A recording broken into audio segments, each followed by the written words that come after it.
Good morning, CP. Coming up, a story on DECA and an update on the SATs. A look into culinary celebrating Black History Month. Plus an all-new sports report and scholarship of the week. Turn it up because the Wolfcast starts now.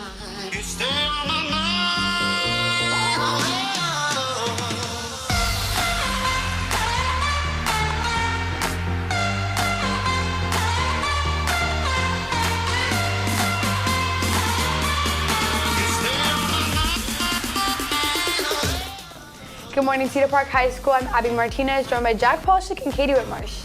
DECA, or the Distributive Education Clubs of America, is an association of business and marketing featured here at CPHS, which provides student-led opportunities for entrepreneurial and problem-solving challenges and competitions.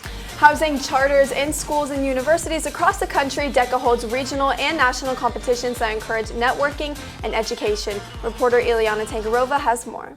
Thanks, Katie. Putting their finance, marketing, hospitality, and business management skills to the test, students at our campus's DECA charter compete for top international honors. Although DECA is a prominent force in high schools throughout the United States, many students may be unaware of what DECA actually entails of. CPHS DECA Vice President Ariana Balakrishnan explains some details about DECA. DECA is an international business organization for high school students and college students. So we offer it here at CPHS, and it allows students from 9th to 12th grade to compete and also just become a general member. When you join DECA, you kind of have two options. Either you can be like a general member or you can compete. DECA's competitive events are split up in two different ways: challenges and competitive events. DECA's challenges range from digital presentation, diversity and inclusion, entrepreneurship, and leadership. All these challenges ask students to complete specific tasks such as making presentations, creating product ideas, participating in community service events, creating public service announcement, and social media marketing. Aside from participating in challenges, students can compete in tournaments which begin at the regional level, grow to state, and then can reach the national level. Competitive events are also split up in two different ways: role play and written. So there's two different types of events in DECA that you can compete in. We have role play and we have written. So my team competes in written. So what we do to prepare is we write a 10-page paper. Then we also take an 100-question test and prepare a 10-minute presentation that we will present to the judges at the competition. It's just a great experience because in our modern day and age, business is becoming such an important part of life. And I feel like it's crucial for so many kids to get that entrepreneurship experience at such a young age because it'll just help them in their later life. All these skills enable DECA students to engage in real-life simulations which will help them in their future endeavors. Since its founding in 1946, DECA has impacted millions of students inside and outside the classroom. Many of those students, including CPHS DECA alumni Trevor Thompson, were greatly impacted by DECA and developed valuable skills, one of which he states is communicating with others. It's really working with people. I mean, if you're in business, if you're in engineering, if you're in, if you do music, whatever you want to do, both in your career and in your personal life, it's all about learning how to interact with people. I think DECA helps present yourself professionally. It helps how you speak to other people, how you manage your relationships. I think DECA helps more than just preparing you for a business school. Overall, the impact that DECA has on students, regardless of their career choice, is profound.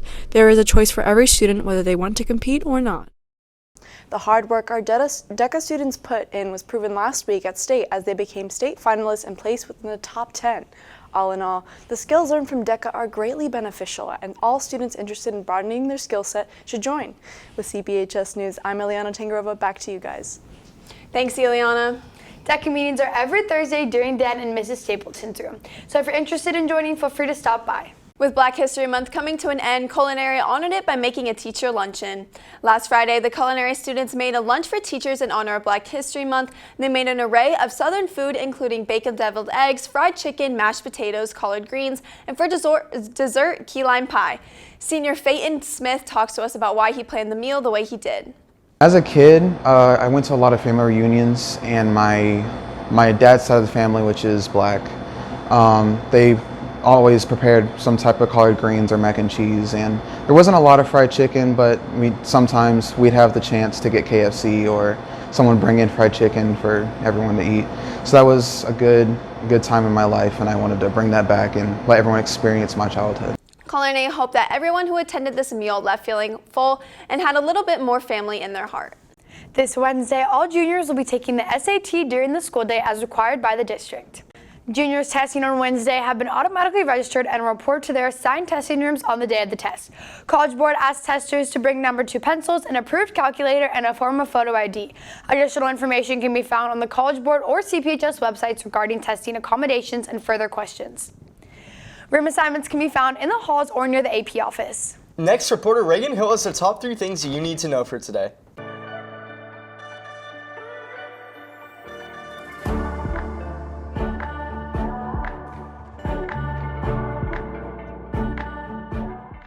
Good morning, Cedar Park High School, and happy Monday. I'm Reagan Hill here with the top 3 things you need to know for today.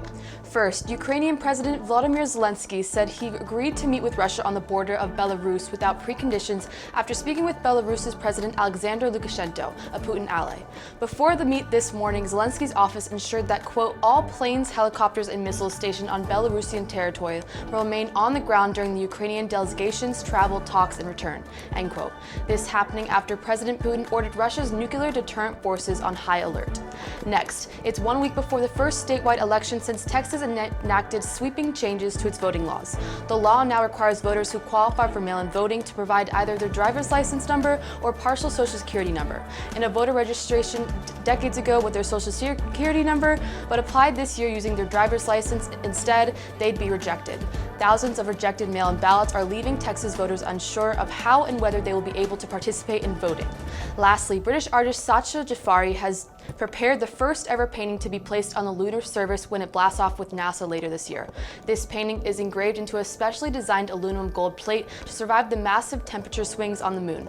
This flight will also be carrying the ashes of Star Trek creator Gene Roddenberry's wife. And those are the top 3 things you need to know for today. I hope everyone has a marvelous Monday. Cedar Park with CPHS News, I'm Reagan Hill. Back to you guys. Thanks, Reagan. So it's really upsetting watching what's happening in Ukraine with the whole Russian crisis and everything. And it's like everywhere, obviously. Yeah. And it's just upsetting because, I mean, I personally feel like we can't do much, like, because we're just little people. But it's like it hurts to like watch a country just be like torn apart, and we're just like sitting here. Yeah, I agree. And I've seen even like TikToks of people that like live there and just like the reality of it, that like of what all these people are going through. So it really makes all your own problems seem like minuscule. It doesn't matter. Yeah. There are people experiencing much worse. I don't think I don't think we should be putting troops or anything, but I think there are ways like you can deal with it foreign affairs wise, like that doesn't involve like drafting people or anything like that. Yeah. Like just war is a horrible thing, and it's like more countries getting into it like without using armies is like good, but like without like deploying more and more, like getting more countries into it is a bad idea. Yeah, I think we just need to keep them in our prayers, constantly think about it, because it's a difficult situation. Yeah. Coming up next, a sports report with Katie and Reese, but first, these announcements.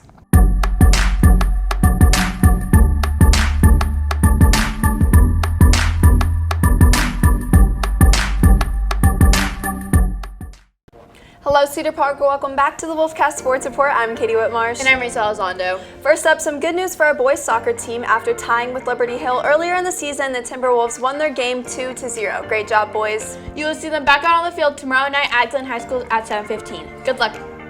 And for our girls soccer team, they will also play Glen tomorrow night at 7:15, this time at home. Please come out and support your first in district Lady Timberwolves.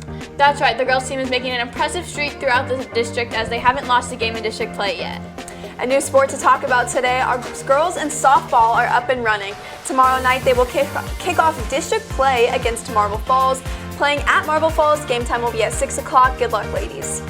Up next, some exciting news for our girls basketball team. After winning both playoff games in the regional tournament, the team is headed back to the Alamo Dome for the state tournament. Absolutely, and after defeating Corpus Christi Veterans Memorial 59-35, the Lady Timberwolves advanced to play the regional finals game on Saturday against Liberty Hill. And after an intense game, Cedar Park took down Liberty Hill for the third time this season, 50-37. The state tournament starts this Thursday for the undefeated Lady Timberwolves, while the team will play College Station at 7 p.m. in the Alamo Dome. Head over to the team's Twitter at CP Lady Wolves and Instagram at CPHS Lady B-Ball for more information on tickets. Come and pack the dome this Thursday. That's all we have for you today with CPHS News. I'm Katie Whitmarsh. And I'm Risa Elizondo. Up next, the Scholarship of the Week with reporter Maddie Cooper. Thanks, guys. This week's scholarship is for our community lovers called the Don't Mess with Texas Scholarship.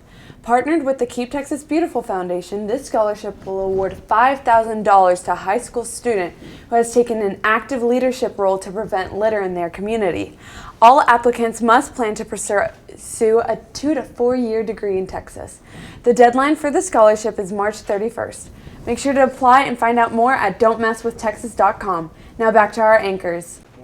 That's all we have for you today. Make sure to keep up with all of our content, so head over to our YouTube at CPHS News. You can also follow at CPHS_sports for updates during the games. Thanks for taking the time to join us this morning with CPHS News. I'm Jack Polisher. I'm Katie Whitmarsh. And I'm Abby Martinez. Remember to make it a great day or not, the choice is yours. And remember, Cedar Park, you have pep rally tomorrow and we'll be on a double pep rally bell schedule. Make sure to come out and support. Have a marvelous Monday, CP.